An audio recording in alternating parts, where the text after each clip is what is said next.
The Hawks could trade Dejounte Murray 18 months after getting him? What a disaster. There are credible reports coming out every day, but the crazy part, Atlanta won't even deny it. They are shopping him. I mean, imagine if this happened to like Luka's best teammate. The Mavs are shopping Kyrie Irving. No, they're not. The Mavs would immediately say that is fake news. But the Hawks are silent. Mark Stein says multiple teams believe the Hawks will explore their trade options with Dejounte Murray leading up to the February 8th trade deadline. But there are two teams officially linked, the Knicks and Lakers. Now we'll explore if either team even makes sense. But Dejounte just got to Atlanta. This is so random. Unless you're a Hawks fan, it is obvious the Dejounte trade just did not work. Okay, yeah, trade Dejounte Murray. What a failure of a trade for the team he's been. Dejounte is dog water. Why do they hate him this much? Because he is not who they were promised. The year before the trade, the Hawks were number 2 on offense, number 26 on defense. The Heat smacked them in the playoffs by taking Trey out of the game. So it was clear they need a secondary ball handler who is great on defense. Dejounte was perfect. He just made the All-Star team, was all defense as a rookie, so they made an aggressive deal, trading 3 first-round picks and a pick swap to the Spurs. The big question, how would Trey and Dejounte adapt to playing off the ball? Well, after taking time to gel, Dejounte took off in the new year. He averaged 23 points on 42% from deep for a month, a career-high 41 against the Blazers.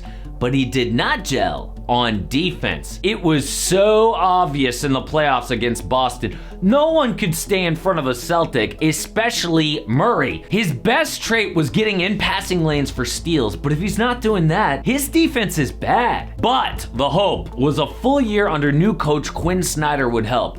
But this season, the number 5 offense, 27th defense, the exact same problem before the trade. But I am super pumped that Hero Bread is sponsoring today's video. Kevin Durant actually invested in this bread because it is so amazing. 0 net carbs, up to 11 grams of protein, and under 100 calories per serving. Look, YouTubers aren't exactly known for their nutrition, but I trust KD on this one. And it tastes amazing. It is soft and fluffy, and they listen to their diehard fans who wanted a new recipe, so heart-healthy olive oil is included soon. But my son's favorite snack, yeah, do you want some bread? Is toasted bread with peanut butter, and he loves Hero.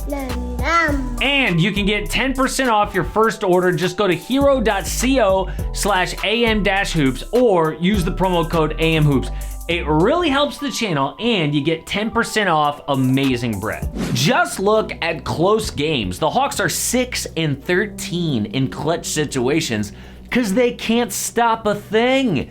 In 3 straight games, they have given up double-digit second-half leads. The only team that looks good is the Spurs. They took a chance on Dejounte in the 2016 draft. He fell all the way to 29th because of character concerns. Dejounte was exposed to gun and gang violence as a kid and was arrested at 11 years old. Teams were so concerned they interviewed the janitor at his college. But the Spurs took a chance and it paid off. He has been an awesome person in the NBA and became an all-star. But he was not on their timeline, so when Atlanta came with a strong offer, they took it. Now, it's fair to wonder if Dejounte's defense will return on a better team. That is where the Lakers and Knicks come in. Both teams can make a case for Dejounte. But what will the Hawks get back? They need good players to stay in contention because they're not rebuilding. Trey is 25 years old. If he doesn't win a playoff series soon, he could demand a trade. So the first team mentioned was the New York Knicks. A huge Knick reporter says some prominent members of the organization see Atlanta's Dejounte Murray as an ideal trade target. He's one of the few guards you could play with Jalen Brunson and it doesn't kill your D. If anyone could resurrect Dejounte's defense, it is Tom Thibodeau. Dejounte can play off the ball. He is a decent shooter and is an athletic slashing guard that the Knicks don't have. Plus, he is cost controlled, which is super important in the new CBA. Dejounte only makes about $29 million the next 3 years, which is way less than other guard options like Donovan Mitchell or Zach LaVine. The Hawks spent a ton to get him. New York could buy low on Dejounte, taking advantage of Atlanta's mistake. The problem is his agent. Rich Paul of Clutch Sports hates the New York Knicks. They are run by a guy named Leon Rose, who used to be LeBron's agent at a place called CAA. At the time, CAA hired Rich Paul, potentially as a favor to LeBron. He worked there for 6 years, but recently said, "I learned nothing at CAA." Is it possible they disrespected him and treated him like an intern because they just thought he's LeBron's little buddy? Either way, Rich took LeBron and other clients to start Clutch Sports in 2012. Leon Rose considers Rich Paul a traitor. Now, obviously, LeBron was going to start his own agency at some point anyway. He is like that mogul type of guy. But Rose and Rich Paul have a gigantic feud. Now, that does not mean that if Dejounte really wants to be a Knick, it's not going to happen, but it's a factor. So it makes sense that Shams says the Lakers are a team to watch for Dejounte Murray. But before we get into them, what's the Knicks' best offer?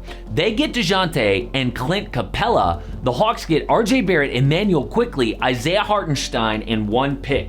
New York gets Dejounte and Capella, which is important. They just lost Mitchell Robinson to injury, and it's gotten so bad at center, they signed 38-year-old Taj Gibson off the street. But Atlanta has Onyeka Okongwu ready to go, and Hartenstein can be his backup. The Hawks also get RJ Barrett, who's a big, athletic scorer in the front court. They get Quickley, who's not a big downgrade from Dejounte, and both guys are excellent perimeter defenders. That is the Knicks' best offer. For the Lakers, it's Dejounte Murray. The Raptors get Austin Reeves, Max Christie, a 2029 first from the Lakers, and a 2030 first from the Hawks. And the Hawks get OG Anunoby. Gotta be a 3-team deal because the Hawks don't need Reeves and Christie, who are subpar defenders. Instead, they get OG, who's one of the best perimeter defenders in the league and can stretch the floor. This would require OG committing to re-signing in Atlanta, which he does for a huge contract. Toronto maximizes OG's value by getting 2 cheap young players to surround Scottie Barnes and one of the most valuable unprotected picks in the league. But if LA refuses to deal Austin Reeves, their best offer is Dejounte for D'Lo, the 2029 first and 2 swaps. But does this even make sense for the Lakers? After winning the in-season tournament, they have gone 3-6, got blasted by the Celtics. LeBron even admitted, "I don't think we're where we want to be to compete against the top teams." That is why they're in all these trade talks. But what do they actually need? Well, the defense is dominant on the best nights, but the offense is atrocious. They're ranked 24th and one of the worst 3-point teams in the NBA. Does Dejounte fix that? No, but he doesn't make the shooting worse. He's actually been better than Austin Reeves this year and takes playmaking away from LeBron, which helps. Dejounte potentially has better defense, but it's not a perfect trade.